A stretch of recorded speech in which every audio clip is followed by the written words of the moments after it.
I've always been a fan of Leigh Whannell. I think he's a really good screenwriter, and he's starting to become a really good director as well. He's always taken familiar tropes or stories that we've seen before, put new spin on them and made them feel fresh and reinvigorated. And after the diabolical box office returns of The Mummy, Universal have went a lot more low-key with their Invisible Man remake. And I think it's for the better. And putting it into the hands of a filmmaker who is hungry, who has these fresh takes on movies, I think was an absolute masterstroke.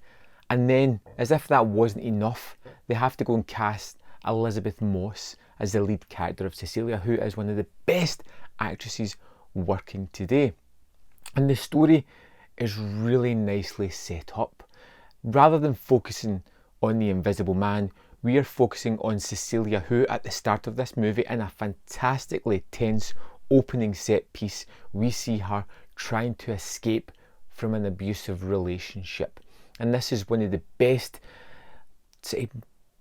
anchoring points for the movie, putting it onto this woman who is fragile, who is broken, who has been beaten and worn down to a shadow of herself, suddenly finding the courage to leave this man.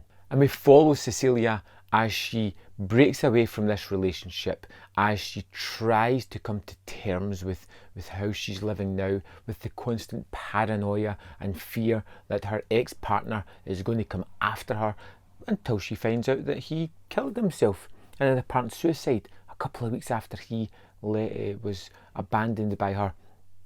And she starts to regain a little bit of control in her life. But then things, as we already know, start to go a little bit crazy. Things start to move about the house.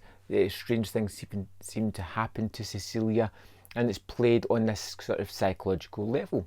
Is she crazy? Are things happening? Or could it be an invisible man?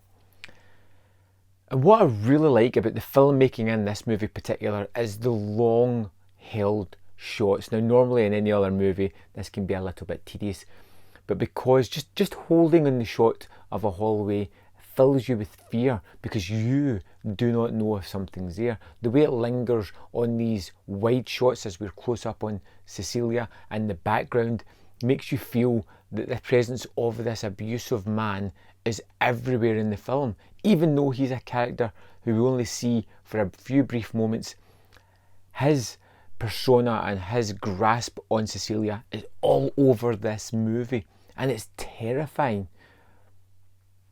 You get this great idea of why the invisibility could come into the movie at a later point. You get this great twist and turn in this psychological warfare that this abusive man has put onto this woman, and how even after his apparent death he is just seemingly weighing down on top of her. And it is wonderful.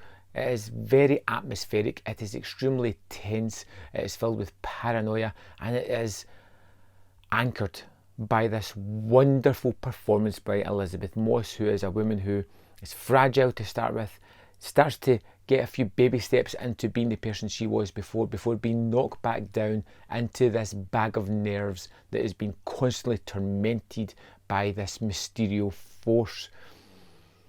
The Invisible Man is one of these movies that I just instantly loved because it knows, as a filmmaking sense, that the people are there to see an Invisible Man movie, and it plays on it for the first half hour of the movie. It teases and taunts you and has this playful nature that makes you think that something's always there when it may not be, but it doesn't feel trite or contrived or tedious. It feels, like I said, very playful, very fun, very tense-inducing and atmospheric. Elizabeth Moss is wonderful.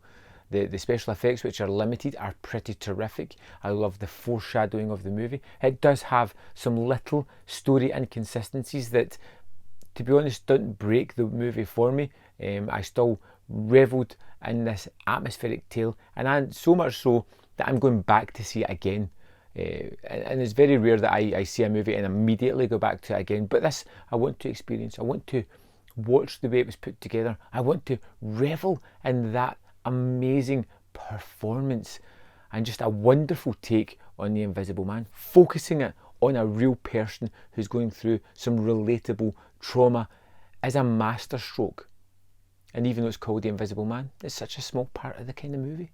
It's great. If you haven't seen The Invisible Man, rush out, go and check it. It is truly wonderful and well worth checking out, and I would love to know your opinion of the movie. Let me know in the comment box below, and I'll see you next time on Man v Film.